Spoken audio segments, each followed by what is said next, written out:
I'd like to speak as a teacher today. Um, Sir Ken Robinson once claimed that students have a love and a passion to learn.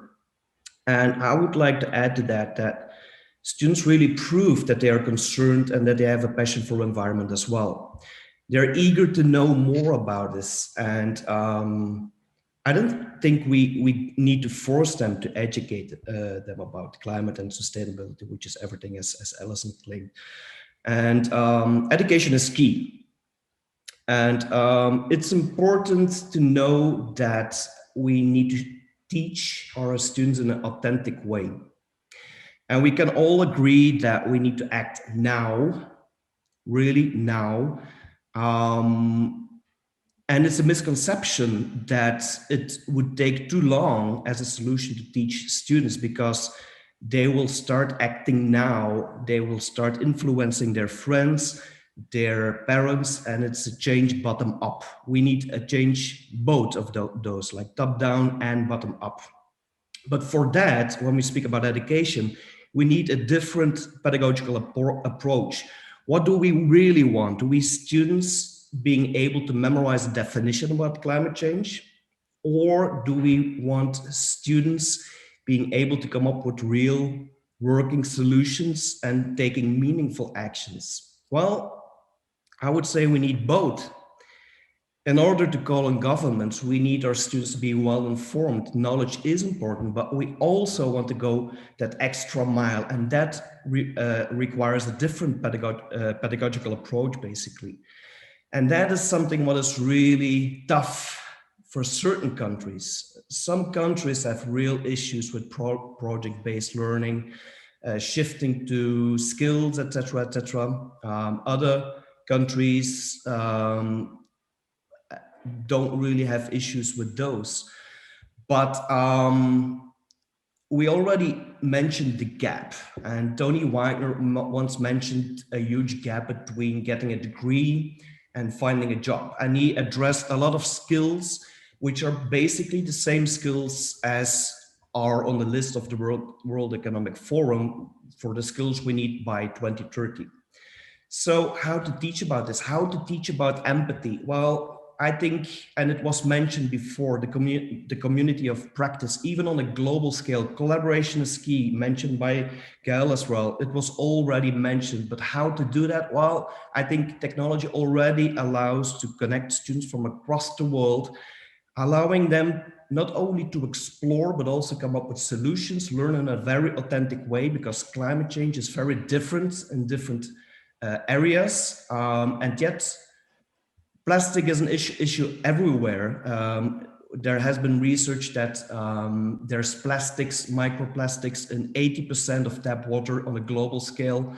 There is even microplastics in 93% of bottled water. I think we have some issues over here in the world, and we need to empower and allow our students to come up with solutions for those. That is exactly what we with the Climate Action Project have been doing. In the first stage, we go from local to global. We allow them to explore, to be informed, to discuss, but also making sure that they are able to take meaningful action, to go beyond going on a strike and calling on governments, but really coming up with those solutions we really need. And they're able to do that. I have proof of that. Those skills I mentioned, they involve like critical thinking, empathy, creativity. Lots of teachers struggle how to do that in the classroom. Well, it's easy by discussing and tackling climate change.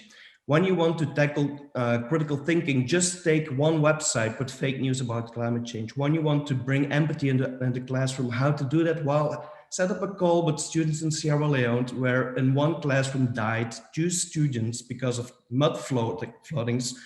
That is what actually happened during our project. That's not just like something what is not happening, So we really need to make sure that we can do this, but it's tough. It's hard to institutionalize and to formalize this kind of education. And it's kind of weird as well, because what we learned through this pandemic, through COVID, is that we need to start training our new teachers how to teach on a distance, how to teach using technology.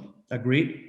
But yet it's so tough to find ways to institutionalize climate education, to strive for compulsory climate education. There's only one country on the earth, which is Italy, which has compulsory climate education.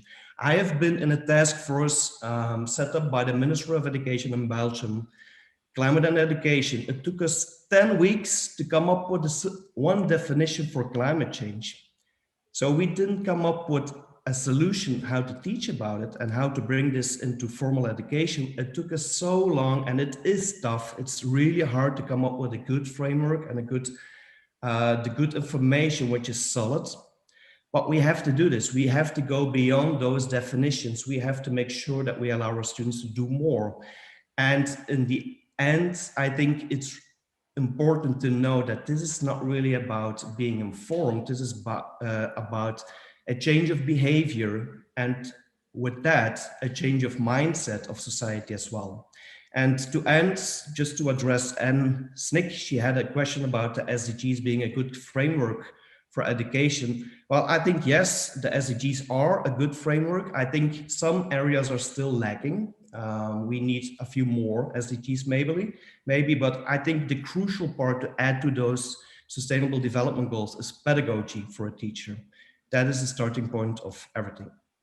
This was some kind of an eye-opener for me as a teacher, but Jean Leif stated in 1979 that teaching is neither necessary nor sufficient to produce learning. And she wanted to state two things. Education is all about learning and students, and we don't even need teachers for doing that. What I want to say is and this is an answer to Karima Kadawi's question, we need to listen to our students, and radical education, collaboration, also implies that teachers start learning from their students. That is really a taboo right now, but we need to make sure that that is happening.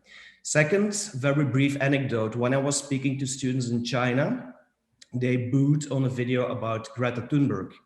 And so we were like, wow, they have issues with climate change or what?